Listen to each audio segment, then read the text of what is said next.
सच की रफ्तार सबीना के साथ में आप सभी का एक बार फिर से स्वागत है। मेरे साथ एक बहुत ही खास मेहमान है, एक ऐसे मेहमान जिनका विषय आस्था, धर्म और उस दैवीय शक्ति से जुड़ा है, जिनके हाथों ने राम दरबार में वो शक्ति और अद्भुत कला बिखेरी है, जिसे हम कह सकते हैं कि आज न सिर्फ पूरा हिंदुस्तान बल्कि पूरा विश्व जिसके सामने सर झुकाता है। और आपकी इन्हीं उंगलियों ने, इसी सोच ने और आपकी अंतरात्मा ने राम दरबार में मौजूद वो अनगिनत मूर्तियां बनाई हैं जिनमें एक दैवीय शक्ति है। और कहते हैं ना, मूर्ति से जब प्रतिमा बनती है तो एक बीच की जो लकीर होती है उसे हर कोई पार नहीं कर सकता, लेकिन प्रशांत पांडे जी ने वो लकीर पार की है और इसलिए बहुत बहुत स्वागत है और दिल से धन्यवाद।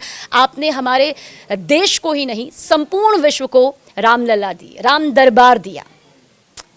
आप सभी को जय श्री राम। हमारी क्या औकात, हमने क्या दिया, हमें तो हमारी औकात से ज़्यादा मिल गया। हम तो यही मानेंगे, प्रभु ने अगर हमको चुना और श्री राम जन्मभूमि के लिए सेवा का मौका दिया, तो इससे बड़ी खुशी की क्या बात हो सकती है हमारी पीढ़ियों के लिए।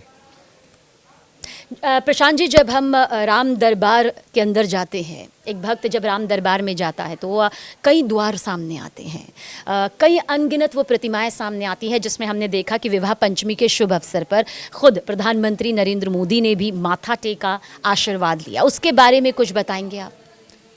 प्रधानमंत्री जी के बारे में तो ये कहूँगा, he is a true visionary.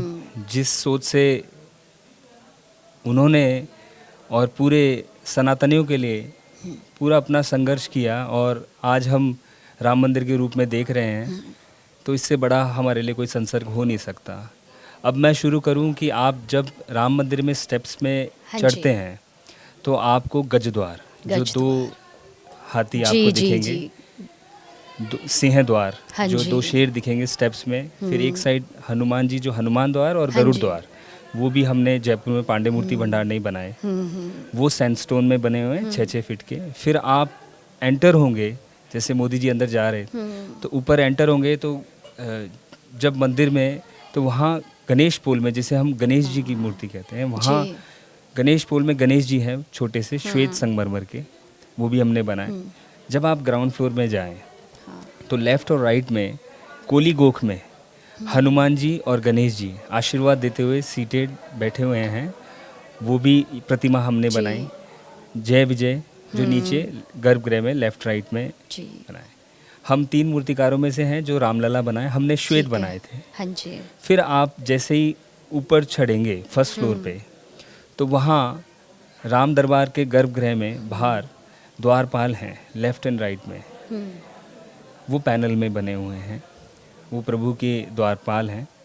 फिर आप अंदर जाएंगे तो आप सीता राम जी की एक शिला में जो मूर्ति है, जो राम परिवार लगा हुआ है, उसमें हनुमान जी दास रूप में आगे बैठे हुए हैं, भरत जी फ्लावर ऑफरिंग कर रहे हैं, वो भी दास रूप में बैठे हुए हैं सीता जी की तरफ। राम जी के पीछे लक्ष्मण जी खड़े हैं, चंवर लिए हुए हैं, और सीता जी के पीछे शत्रुघ्न जी खड़े हैं चंवर लिए हुए। तो जो राम परिवार पूरा बनता है, तो उसकी राम दरबार वो सब आपकी अद्भुत उंगलियों ने, आपकी उस सोच ने बनाया है। और प्रशांत जी, जैसा आप बता रहे हैं, मेरे आंखों के सामने साक्षात श्री राम और सपरिवार समेत वो यहाँ पर आ चुके हैं। थोड़ा सा हम सफ़र भी जानेंगे। सफ़र इसलिए जानेंगे क्योंकि आज राम सिर्फ नाम नहीं है, आज राम कर्म भी है, धर्म भी है, विश्व की वो धरोहर भी है और विश्व की वो नींव भी है जो धर्म से हटकर है। मतलब हम सिर्फ एक नाम के तौर पर, इसे जाप के तौर पर नहीं ले रहे हैं। और शायद यही वजह है कि अब विश्व भी मानता है कि राम नाम की ताकत यहाँ पर क्या है। लेकिन जब इन सब का निर्माण हो रहा था, उस वक्त की जो आपकी जर्नी थी, आपका सफ़र था, वो वाकई अंतरात्मा से कुछ ऐसा था कि आपके साथ कुछ चमत्कार भी हो रहा है। क्योंकि कहते हैं कि जो ईश्वर के साथ जुड़ा हुआ है, चमत्कार उसकी ज़िंदगी में ऐसा होता है मानो वो सामान्य है। तो क्या वो चमत्कार आपकी ज़िंदगी में भी हुआ? देखिए, विशेष तो जब हम 2 प्रकार के चमत्कार ऐसे हैं जो मुझे पर्सनल हुए। मेरे पिताजी श्री सत्यनारायण पांडे जी, जब हम अयोध्या में रह रहे थे, रामलला बना रहे थे, जब भी हुए। और जब हम राम दरबार बनाए तो वो जो शिला है, हाँ जी, आप जो सीताराम जी की शिला देखेंगे वो श्वेत है, संगमरमर की है। लेकिन जब हम उसको कार्व कर रहे थे तो ऐसा लग रहा था कि वो श्वेत ही आनी है, लेकिन जब हम उसको कार्व करते करते जब हम उसको आगे आ रहे थे, गढ़ रहे थे, जब हम उसकी मंजाई कर रहे थे, पॉलिश कर रहे थे, रबिंग कर रहे थे, तो आगे जब निकले तो जो श्री राम जी हैं वो मेघवर्ण में है, उसी सिंगल स्टोन में। तो वो ऐसा आपको लगेगा कि जैसे वो स्काई ब्लू ऐसा अपना मेघवर्ण में आए हैं, और सीता जी गौड़ वर्ण में है। जब आप उसको गौर से देखेंगे तो ये लावण्यता मतलब ऐसा होता नहीं है। हाँ अब वो जी। सोचिए, वो अगर शिला थोड़ा टर्न अराउंड होती तो वो कैसे आते, लेकिन होए वही जो राम रची राखा। जी। जब प्रभु ने चाहा कि हमें तो ये लगा कि हमें आशीर्वाद मिल गया, क्योंकि ये नामुमकिन है, क्योंकि अंदर नहीं पता होता, you can't see inside that what's going to come in. मतलब ये आपने महसूस किया, और ये चमत्कार ना होकर ये आपकी ज़िंदगी का मेरे ख्याल से एक अद्भुत क्षण, ये कभी न भूलने वाला अविस्मरणीय पल बन गया आपकी बिल्कुल ज़िंदगी हमारी पीढ़ियों के लिए बन गया का। और है। दूसरा चमत्कार जो आप यहाँ पर हमारे दर्शकों के साथ साझा करना चाहेंगे। जब हम रामलला बना रहे थे तो वो लला 5 साल के रूप में हमें बनाने जी। हैं, तो हम वो गढ़ते जा रहे थे, तो ऐसा लगता है जब उनको गढ़ते हैं ना, तो ऐसा लगता है वो हिल रहे हैं, वो मूवमेंट कर रहे हैं। क्योंकि हम रोज जब बनाते थे तो सेवा पूजा करके करते थे, तो उनके लिए जल भी रखते थे, प्रसाद भी रखते थे। अच्छा, तो पूरा रोज ये मतलब उनके भोजन का भी, पूरे बिल्कुल, सात्विक भोजन का क्योंकि लला है तो लला के हिसाब से चल रहे हैं। मर्यादा पुरुषोत्तम राम है तो हम उधर जयपुर में किए, तो पूजा करके रोज उसी नियम पालन से किए। तो अमूमन ये लगता है ना कि एक मूर्तिकार ने अपनी कला को तो वहाँ पर उकेर दिया है, लेकिन सिर्फ मूर्ति को उकेरा है, लेकिन ये तो पूरी तरह से मतलब मानना कि वो हमारे रामलला ही हैं, और उनके लिए भोजन, उनके वस्त्रों का, उनके रहन सहन का बिल्कुल बहुत ध्यान रखते। और मैं बताऊं, एक संत आए थे, वो उनके सामने बैठे, और मैं, क्योंकि कोई भी संत आता है तो जब आप बना रहे थे, जब हम बना रहे थे हमारे कुछ स्टूडियो में, तो एक संत आए, वो बैठे थे सामने, तो वो देखे, मैंने उनका स्वागत किया, सम्मान किया, मुझे बड़ी खुशी हुई कि संत आए, वो बहुत प्रसन्न हुए देख के। अच्छा, आप पहले से जानते थे? नहीं जानते थे? नहीं, अब ऐसे जानते नहीं है, क्योंकि हम तो अयोध्या पहली बार रहे, 8 महीना रहे। अच्छा। रामलला जब बनाए, तो वो जब उठे और गए तो मैं वहीं बैठा, तो मेरी आँख बंद हो गई, और मेरे अंदर एक ऊर्जा आई। जी। मुझे ऐसा लगा, देयर वाज नो फॉर्म, कोई आकार नहीं था, कोई फील नहीं था, ऐसा लगा हनुमान जी आए।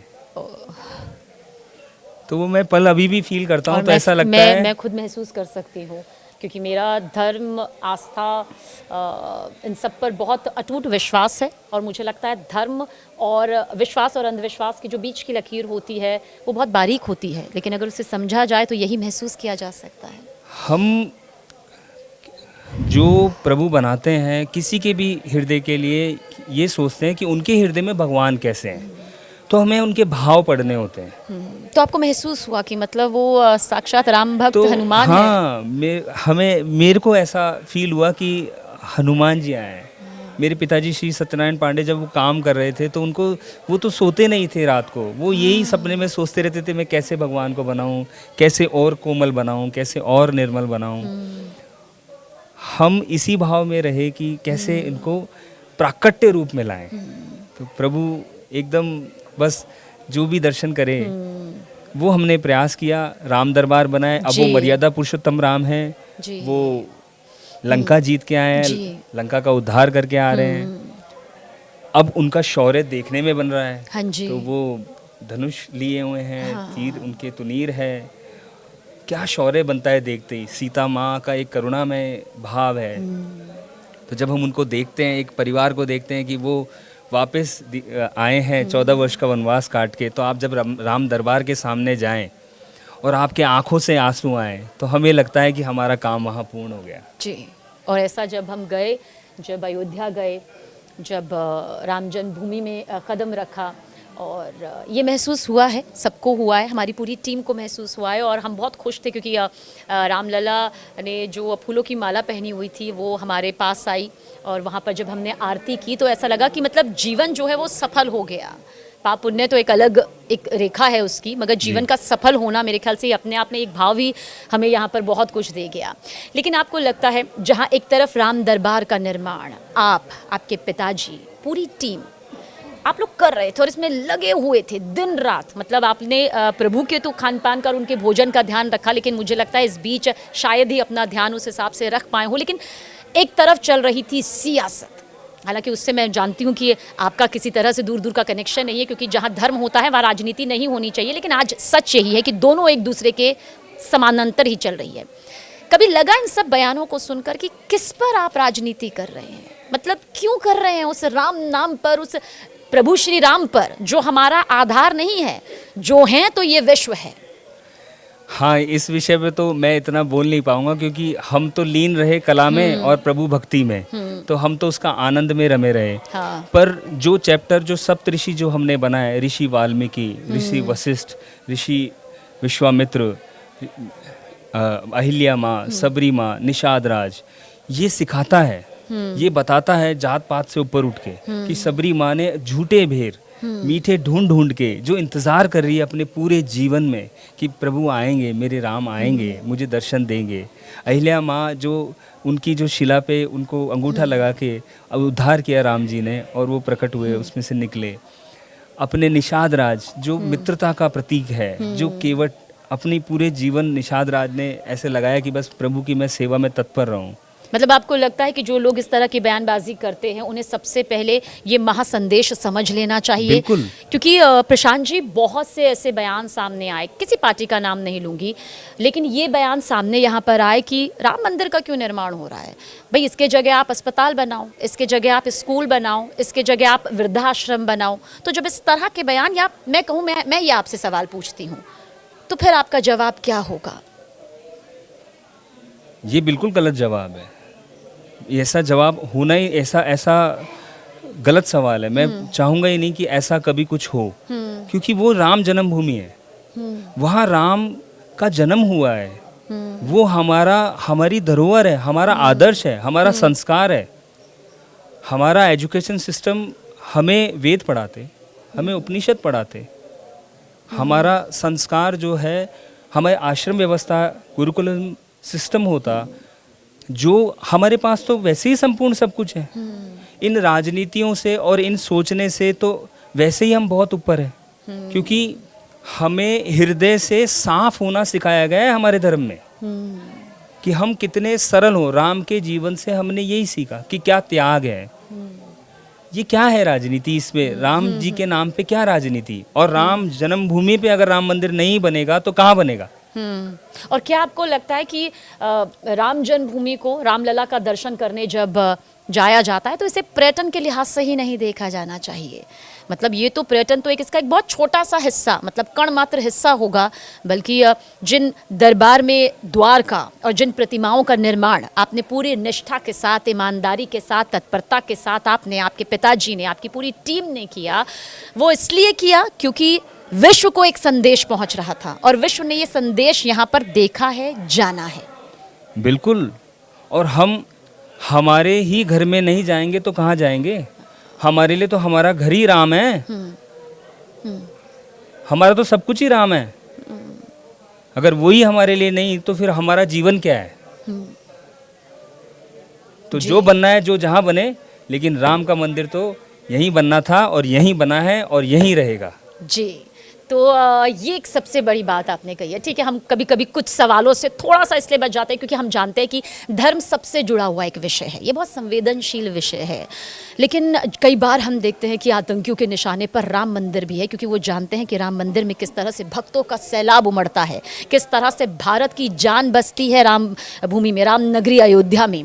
ऐसे में कई बार उनके निशाने पर भी होता है। हालांकि हमारे सुरक्षा बलों की तैनाती, हमारे जवानों की मुस्तैदी और हमारे प्रशासन, हमारी सरकार की मुस्तैदी बार बार उनके मंसूबों को नाकाम कर देती है। पर आपको लगता है यही तो कुबत है राम मंदिर की, यही तो कुबत है राम नगरी अयोध्या की? बिल्कुल हमारा, और इसमें बड़ा योगदान ये भी हमारी सरकार का भी रहा है, जो हमारे यशस्वी प्रधानमंत्री श्री नरेंद्र मोदी जी ने, ही इज़ ट्रू विजनरी। इन्होंने इस तरीके से पूरे धर्म को समझाया, पूरा सनातन जागृत हो रहा है, हर तरीके से समझ रहे हैं, हर तरीके से सोच रहे हैं कि हमारे पास क्या है, हमारी सेल्फ धरोहर क्या है, हमारे को हमारे स्क्रिप्चर्स क्या हैं।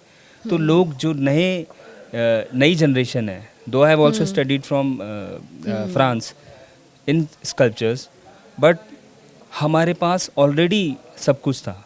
जैसे हम सूर्यलिज्म पढ़ते हैं तो सूर्यलिज्म में ऐसा है कि क्या दिखता है, लेकिन हमारे महाभारत में जो संजय धृतराष्ट्र को लाइव टेलीकास्ट बता रहे हैं, जी तो हम तो वैसे ही आगे थे, हमारे पास तो सारे सिस्टम थे। जी बट हम उनको प्रैक्टिकलिटी में जिस तरीके से वेस्टर्नर्स ने फॉलो किया, हम हमारी जनरेशन जो फॉलो करती है वेस्टर्नर्स को, वो अलग सिस्टम से फॉलो करती है। बट हमारे पास ऑलरेडी हमारे इतिहास में, हमारे पतंजलि में और हमारे पुरखों में सब कुछ है। तो राम ही तो हमारा आधार है। अच्छा, कभी कभी क्या आपके पिताजी को या आपको इस बात की पीड़ा होती है कि कितनी लंबी कानूनी प्रक्रिया, मतलब श्री राम जिनका जन्म अयोध्या में हुआ, हमारे पुराणों में, हमारे धार्मिक ग्रंथों में हमने बचपन से उस रामायण के ज़रिए, उन राम कथाओं के ज़रिए उन्हें महसूस किया, उन्हें एक आदर्श के तौर पर ना सिर्फ माना, बल्कि आज कलयुग में भी जब हम कहते हैं कि राम राज्य की स्थापना हो पाती, तो हमारी आंखों के सामने वो एक खूबसूरत और वो आदर्श और मिसाल से भरा हुआ संपूर्ण राज्य सामने आ जाता है, जिसकी लगता है कि ये कोरी कल्पना है, लेकिन ऐसा हो तो कितना अच्छा हो। लेकिन एक इतनी लंबी प्रक्रिया जिससे गुजरना पड़ा खुद हमारे प्रभु श्री राम को। बिल्कुल, बहुत दुख होता है, इतना आघात होता है कि इन राजनीतियों के चक्कर में राम को ऐसे रहना पड़ा। हमारे प्रभु राम को इतना दुख वेदना सहन करनी पड़ी, इतना दुख होता है। दिखते हुए भी अनदेखा कर रहे हैं कि राजनीति कितनी बड़ी चीज़ है। मैंने सुना अभी पुराना कोई कि आप हमसे लड़िए, लड़ना है तो राम से मत लड़िए, नहीं तो निपट जाएंगे। बिल्कुल तो इतना सुन के सोचते हैं कि हम अगर आत्मा से नहीं चलेंगे और हम हमारे आदर्श नहीं मानेंगे, हमारे प्रभु को नहीं समझेंगे और हमारे भगवान की जो हमारे अंदर संस्कार है उसको नहीं पहचानेंगे, हमारे धर्म को नहीं पहचानेंगे, तो हम कहाँ जाएंगे? हमारा बेस ही तो वही है। हम हमारा बेस ही छोड़ देंगे तो कहाँ जाएंगे? तो पर आपको लगता है अभी ये बात समझना बहुत से बड़े वर्ग के लिए बाकी है, क्योंकि अब भी इस पर बयानबाजी होती है, अब भी हम श्री राम की जन्मभूमि को कई ऐसे अजीबोगरीब तथ्यों में और बयानों में तोल रहे हैं, जहाँ पर हम रोज़ाना ये खबरें पढ़ते हैं और लगता है कि मतलब इस तरह के बयानों की क्या ज़रूरत है? कि ठीक है, स्कूल बनने चाहिए, अस्पताल बनने चाहिए, वृद्धाश्रम बनने चाहिए, लेकिन क्या राम मंदिर की जगह पर ये बनने चाहिए? ये अजीबोगरीब लगते हैं या फिर गुस्सा दिलाते हैं, या फिर लगता है कि नहीं, अभी समझ आनी बाकी है, समझे नहीं है ये राम को, इसीलिए शायद इनको रामायण और पढ़ना बाकी है। और अभी जो राम मंदिर में सब चीज़ें देखेंगे, समझेंगे, तो जैसे रावण ने बहुत ट्राई किया कि हम कैसे राम को आम समझें, तो जो आम समझ रहे हैं वो जब पहुंचेंगे आगे धीरे धीरे प्रसंग में, अभी वो पहुंचे नहीं है। अभी शुरुआत की है उन्होंने कि भाई हम देख रहे हैं, समझ रहे हैं हम किस टीम से हैं। हाँ। लेकिन जब उनके सारे कांड सामने आते जाएंगे और वो समझते जाएंगे, तो वो उनको महसूस हो जाएगा कि सत्य क्या है। जी। अच्छा प्रशांत जी, कैसा लगता है अब ये सुनकर, जानकर? स्वाभिमान जागता है, या लगता है कि अब तो सारी पीढ़ियों को अब ये जानकारी होगी कि ये राम दरबार के निर्माता आप हैं? मतलब ये सुनना अपने आप में कितना, मतलब वो अद्भुत पल रहा जाता है, या फिर आपको लगा कि नहीं, इसी वक्त के लिए मुझे श्री राम ने चुना था? मैं आपको बताऊं, मैं अकेला नहीं हूं, मेरे दादाजी साथ हैं। जो संघर्ष हम लोग कई पीढ़ियों से, we are introducing like 4th generation. बिल्कुल, यही मैं दर्शकों को बताना चाहूंगी कि प्रशांत पांडे जी की कई पीढ़ियां, मतलब इनके जो पिताजी हैं, इनके जो दादाजी हैं, उन्होंने ऐसे ही निर्माण करके इस देश को, मतलब वो धरोहर दी है जिसमें मूर्ति नहीं, प्रतिमाओं का विराजमान यहाँ पर हुआ है। क्योंकि राम दरबार आज आस्था का वो केंद्र बन गया है जहाँ सबकी निगाहें आकर टिक जाती हैं। आपको मैं बताऊं, मेरे दादाजी श्री रमेश्वर लाल पांडे जी शुरू से, अब वो जब प्रभुपाद जी से मिले तो स्कॉन की, वृंदावन की मूर्तियाँ, फिर मायापुर स्कॉन, उससे लेके पूरे देश विदेश में स्कॉन मंदिर हो गए, चाहे स्वामीनारायण मंदिर हो गए, चाहे बिड़ला मंदिर हो गए, विशेष जी मूर्तियां हैं।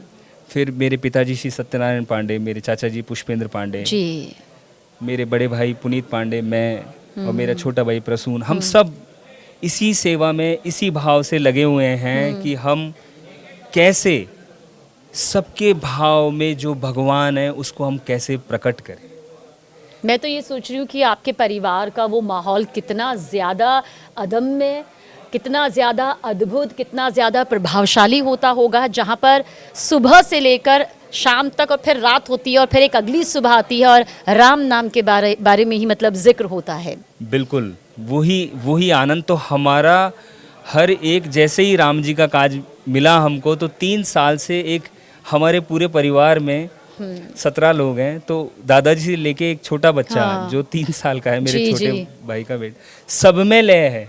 अच्छा। सब में ये है कि वाह, हमें प्रभु के चरणों की धूल प्राप्त हुई, हम वो छोटी सी गिलहरी मात्र बने कि हम कुछ कर पाए।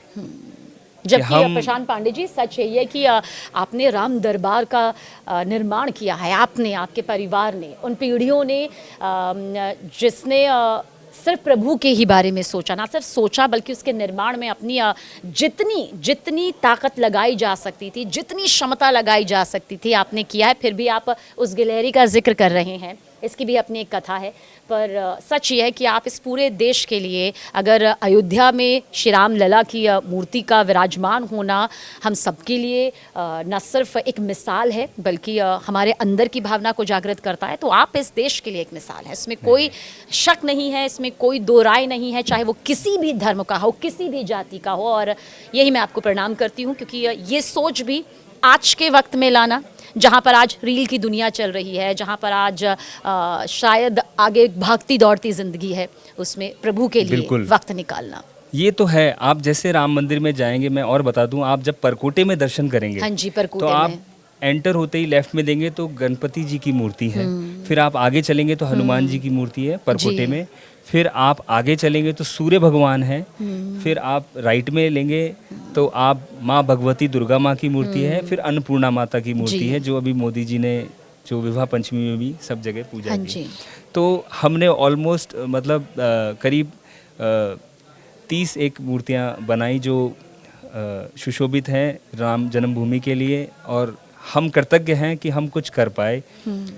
भाव जब आप जाएं और ठाकुर जी देखें, आप सभी मंदिरों में जाएं, जैसे अगर आप ऋषि वशिष्ठ के जाएं तो ऋषि वशिष्ठ के जाएं तो उनके वहाँ जाके, और केवट के जाएं तो उनका जो शौर्य, वो कैसे अपने आप को तैयार लेके खड़े हैं। तो ऐसा है कि हम सभी प्रसंग सीखें, सभी जातियों से ऊपर उठ के। हाँ जी, ये सिखाता है अयोध्या, ये सिखाता है राम मंदिर। जी, इसका आनंद मैं बता नहीं सकता हूँ। बोलो सियावर रामचंद्र की जय।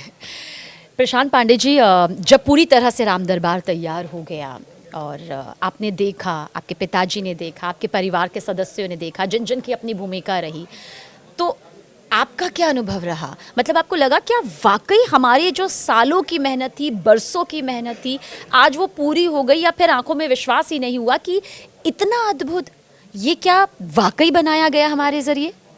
जब भी राम मंदिर का नाम आता था, मेरे जन्म से या मेरे पिताजी के जन्म से या मेरे दादाजी के जन्म से, हाँ, सबके यही था कि अगर हमने कलाकार बने हैं और हमारे जीवन में अगर हमें कुछ मौका मिले तो हम तत्पर रहें।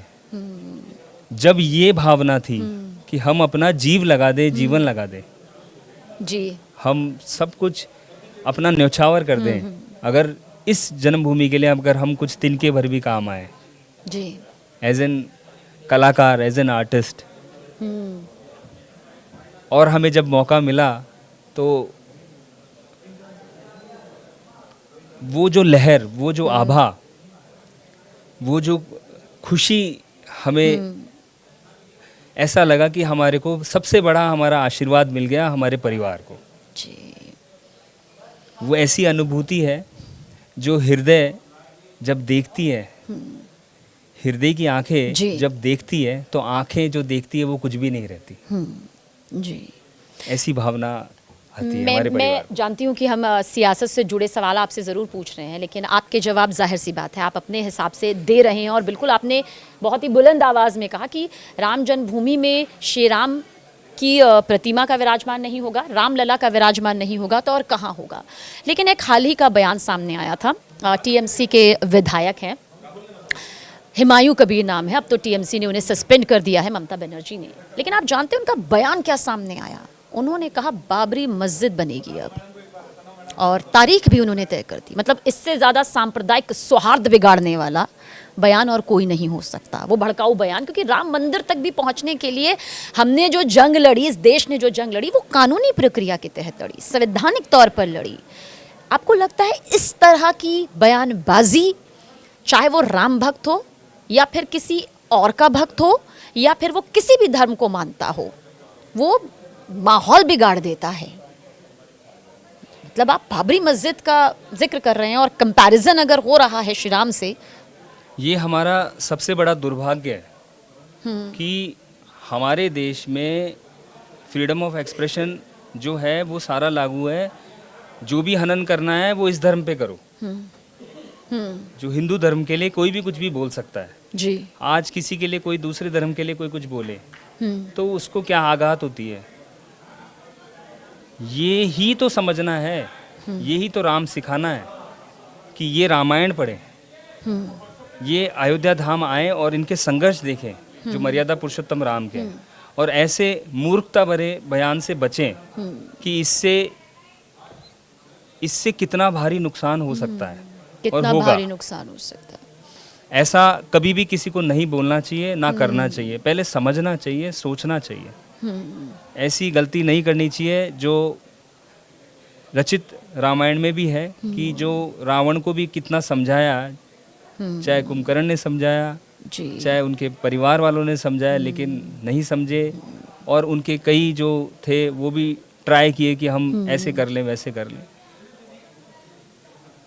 तो आपको लगता है कि इस तरह के सब बयानबाजी, निपट जाएंगे। हाँ, ये माहौल कोई नहीं बिगाड़ता, बल्कि देश में एक अलग माहौल यहाँ पर पैदा कर देता है। क्योंकि जब बिल्कुल। जनता के जनप्रतिनिधि इस तरह के शब्दों का इस्तेमाल करते हैं तो कहीं ना कहीं कोई ना कोई इफेक्ट होता है। उन्हें लगता है कि हमने इन्हें चुना है और वो जो कह रहे हैं आंख बंद करके आप विश्वास भी कर लेते हैं। तो इस विश्वास से तो ताकि हथौड़ी चलानी आती जी। है तो पत्थर पे आती है, तो वो हाथ ऐसे ही नहीं बने हैं। सही कहा। कैसे सुन लेंगे कि बाबरी या कुछ बन सकता है वहाँ। जी जी। अयोध्या में तो हमारे राम हैं और राम में ही हैं और वो ही रहेंगे। जी। और विवाह पंचमी का ये बहुत ही शुभ अवसर रहा, मतलब इतना शुभ अवसर रहा जिसमें ध्वज, धर्म ध्वज की स्थापना हुई, ध्वजारोहण यहाँ पर हुआ। बड़ा कैसा लगा हम जब वहाँ थे और जब ध्वजारोहण हो रही थी तो आंख में से ऐसे झलक रहे थे कि वाह, कि हमारा क्या पताका लहरा रहा है।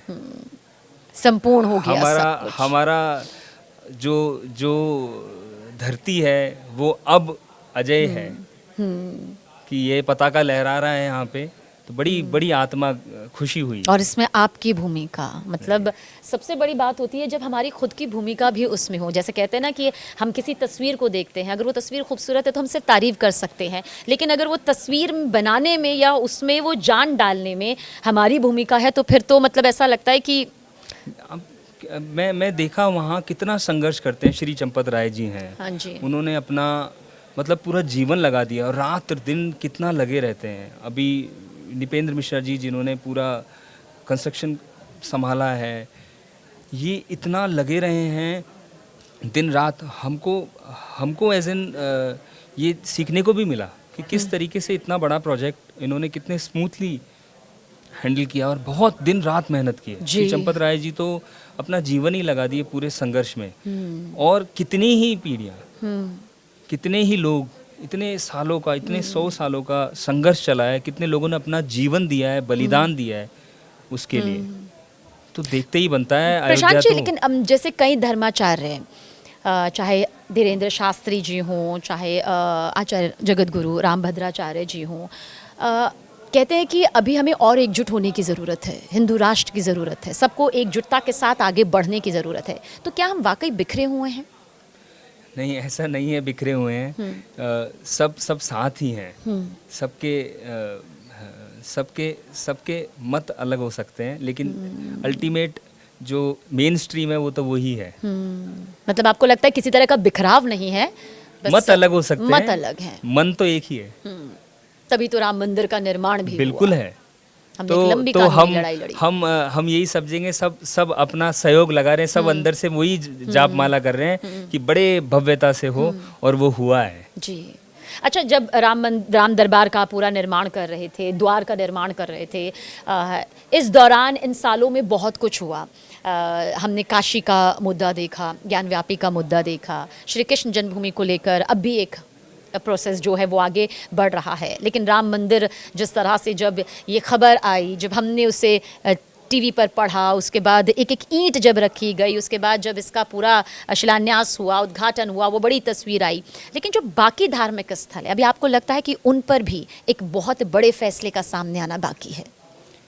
बिल्कुल, वो भी आएगा, उसमें भी लगे हैं, उसके लिए भी प्रभु हमारे साथ हैं, हमें शक्ति दे रहे हैं। तो अभी से दरबार की तैयारियां तो नहीं शुरू हो और गई? हम तो जो आपके हृदय में, जो सनातनी के किसी के हृदय में है, वो हमारे आभास रहता है कि हमें क्या करना है। मैं आपको बता दूं, पता नहीं ये आपकी बात चलते चलते एकदम से ध्यान आया, बांग्लादेश में मेरे पास फ़ोन आया कि हमारा इस्कॉन टेम्पल की मूर्तियां खंडित कर दी, तोड़ दी। हाँ जी। तो हमने वहाँ की मूर्तियां बनाई। अच्छा। वो मूर्तियां रेडी हुए 1.5 साल हो गए, वहाँ गृह युद्ध के कारण जा नहीं पा रही। इतना वो कोशिश करते, मैं उनसे जब बात करता हूँ तो उनके इतने आंसू आते हैं कि हम हमारे भगवान का इंतज़ार कर रहे हैं। वरना आप बांग्लादेश भी जाने वाले थे। हाँ, मूर्तियों के बांग्लादेश निर्माण की के मूर्तियाँ जानी है, हाँ जी, हाँ केरती जी। धाम। तो पर हम क्या करें, वो इतना संघर्ष कर रहे हैं। मेरे को एक बात की, एक छोटी अपने घर की मूर्ति बनवाए तो हम बोले हमारे नरसिंह लक्ष्मी तोड़ दिए, हमारे राधा कृष्ण तोड़ दिए, हमारी मूर्तियाँ तोड़ दी, बहुत दुखी हैं, आहत हैं। तो बोलते प्रभु जी हमारे लिए बना दो ऐसे। हमने पाकिस्तान कराची के लिए मूर्ति बनाई इस्कॉन की, जी, अभी जी। हम पाकिस्तान हैदराबाद की बना रहे हैं। जी जी जो जी। अब उन लोगों का जब हम देखते हैं ना कि लेकिन जब वो- हिंदू देवी देवताओं की मूर्ति खंडित करी जाती है, मंदिरों को आग के हवाले कर दिया जाता है, जब ये खबरें सामने आती है, हिंदू गांवों को जला दिया जाता है, हिंदू बेटियों के साथ दुष्कर्म किया जाता है, वाकई दिल कचोट जाता बहुत है दुख होता है कि सिर्फ बहुत। वो धर्म जो सबको साथ लेकर चलता है, वो धर्म जो सबको आगे बढ़ाना जानता है, सबकी भावनाओं का सम्मान करता है। ये दुर्भाग्य है इस संसार का कि हम मानवता को छोड़ के कहीं और जा रहे हैं। हम ये जाति से ऊपर उठ के नहीं सोच पा रहे हैं कि हमें किसका धर्म क्या है, किसका धर्म क्या नहीं है, आज कैसे क्या हो रहा है, कैसे टेररिज्म उत्पन्न हो रहा है, और इससे क्या औचित्य मिलेगा, किसको क्या प्राप्त होगा, इनका क्या मोटो है। जी। ये जो हमें मिला है, हम इसको अच्छे से कर लें, और अपने अपने धर्म की एक अपनी अपनी खूबसूरती है। जी। सर्वे बिल्कुल भवन्तु सही है। सुखिनः। जी जी। बस जाते जाते प्रशांत जी, क्या आप न सिर्फ राम भक्तों को बल्कि देश के लिए क्या संदेश देना चाहेंगे? मैं सभी को पांडे मूर्ति भंडार की तरफ से ये संदेश देना चाहूँगा कि आप राम मंदिर, अयोध्या धाम जाएं और सभी प्रतिमाओं के दर्शन करें, आपकी सभी मनोकामना पूर्ण हो। यही चाहूँगा कि हम प्रभु के चरणों में हमेशा यही प्रार्थना करें कि प्रभु आप हम पे आशीर्वाद बनाए रखें, और हम बस हमारे धर्म को अच्छे से अच्छे बढ़ाते रहें। जी। इससे बड़ा कोई संसर्ग नहीं। बहुत बहुत शुक्रिया प्रशांत पांडे जी, यहाँ पर आने के लिए, न्यूज़ 18 इंडिया के इस मंच पर आने के लिए, और सच की रफ्तार सबीना के साथ के इस पॉडकास्ट में आपने जो भी साझा किया वो हमारे लिए बहुत ही अद्वितीय रहा, अकल्पनीय रहा और अद्भुत रहा। बहुत सबीना बहुत जी, धन्यवाद। आपका भी बहुत बहुत धन्यवाद कि धन्यवाद हमें ये मौका मिला। जी जी, धन्यवाद। धन्यवाद।